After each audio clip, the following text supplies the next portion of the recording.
Welcome back to my channel Thivi special.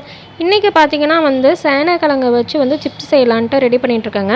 சேனக்கிழங்குல இருக்கிற அந்த கருப்பான தோலெல்லாம் எடுத்துகிட்டு அது ஃபுல்லாமே கட் பண்ணி இந்த மாதிரி நீட்டாக சிப்ஸ் சைஸில் நம்ம கட் பண்ணிக்கலாங்க. கட் பண்ணதை பார்த்திங்கன்னா தண்ணியில் உப்பு கலந்த தண்ணியில் இதை போட்டுடலாங்க.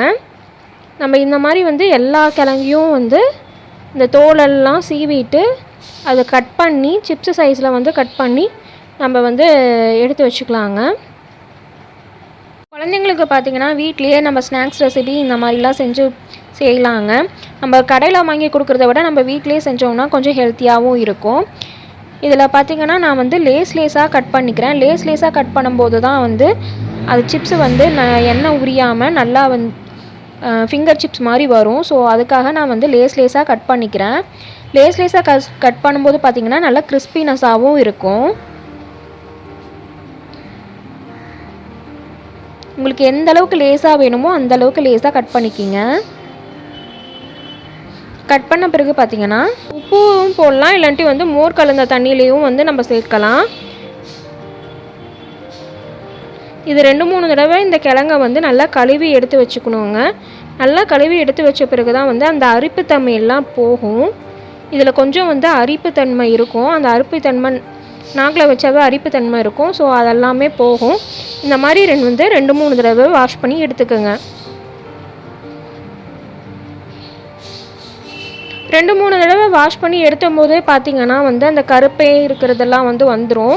நம்ம கிழங்குல இருக்கு இல்லைங்களா, நம்ம மிச்சம் மீதி அந்த கருப்பேன்னு இருக்கிறதெல்லாம் இந்த தண்ணியிலேயே கரெக்ட் ஆகிக்கும். மறுபடியும் ஒரு ஃப்ரெஷ்ஷான தண்ணியில் போட்டு இன்னொரு தடவை வாஷ் பண்ணி எடுத்துக்கிறேன். இந்த மாதிரி வாஷ் பண்ணி எடுக்கும்போது தான் பார்த்திங்கன்னா கொஞ்சம் அரிப்புத்தன்மை இருக்கும். இந்த கிழங்குல அந்த அரிப்புத்தன்மை எல்லாமே போகும். அரிப்புத்தன்மை போயிட்டு நல்லா இந்த மாதிரி போட்டு எடுக்கிறதுனால கிறிஸ்பினஸாகவும் வரும். சிப்ஸு போடுறீங்க எப்போவுமே மெலிசாக கட் பண்ணிக்கிங்க. அப்போனா தான் சிப்ஸ் நல்லா கிறிஸ்பினஸாக வரும். அதுக்கப்புறம் ஒரு டவல் வச்சுட்டு அது ஃபுல்லாமே நான் தொடச்சி எடுத்துக்கிறேன். ஏன்னா இதில் இருக்கிற கொஞ்சம் தண்ணியெல்லாம் ட்ரை ஆகணும். தண்ணியெல்லாம் ட்ரை ஆன பிறகு பார்த்திங்கன்னா தண்ணியெல்லாம் ஃபுல்லாமே நல்லா பரப்பி விட்டுட்டு நல்லா ட்ரை ஆகணும். ட்ரை ஆன பிறகு தான் எண்ணெயில் போட்டு பொரிச்சு எடுக்கணும். ஏன்னா அப்படியே போட்டோம் அப்படின்னா அந்த தண்ணி இருக்கிறதுனால அது ஃபுல்லாமே எண்ணெய் ஃபுல்லாமே உறிஞ்சிக்கும்.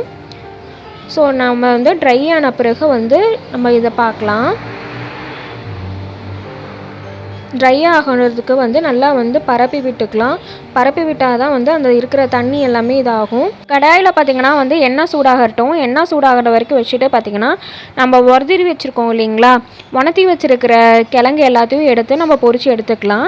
நம்ம பொரித்து எடுக்கும் போதே நல்லா பபிள்ஸ் அடங்கணும். நம்ம எப்படி ஃபிங்கர் சிப்ஸு இந்த மாதிரி சிப்ஸ் ஐட்டம்ஸ்லாம் போடும்போது வரும் இல்லைங்களா, அதே மாதிரி தாங்க இந்த கிழங்கு சிப்ஸு போடும்போதும் வரும். நீங்கள் நல்லா கிறிஸ்பியாக வந்திருக்கு பாருங்கள். நம்ம பொட்டேட்டோ ஃப்ரெஞ்ச் ஃப்ரைஸ் அந்த மாதிரிலாம் சாப்பிடுவோம் இல்லைங்களா, ஸோ அந்த மாதிரியே தான் இருக்கும். வீட்டில் நீங்கள் கண்டிப்பாக ட்ரை பண்ணி பாருங்கள். நான் ஃபஸ்ட்டு பேட்ச் இப்போ தான் எடுத்துகிட்ருக்கேன். 2வது பேட்ச் எடுக்கும்போது உங்களுக்கு டிஃப்ரென்ஸ் தெரியும். குழந்தைங்க கிழங்கு ஐட்டமே எதுவுமே சாப்பிட மாட்டேங்கிறாங்க அப்படின்னு யோசிக்கிற பேரண்ட்ஸ் இதை கண்டிப்பாக ட்ரை பண்ணி பாருங்கள். ஏன்னா குழந்தைங்களுக்கு இந்த மாதிரி சிப்ஸ் ஐட்டம்ஸ் எல்லாமே ரொம்ப பிடிக்கும்.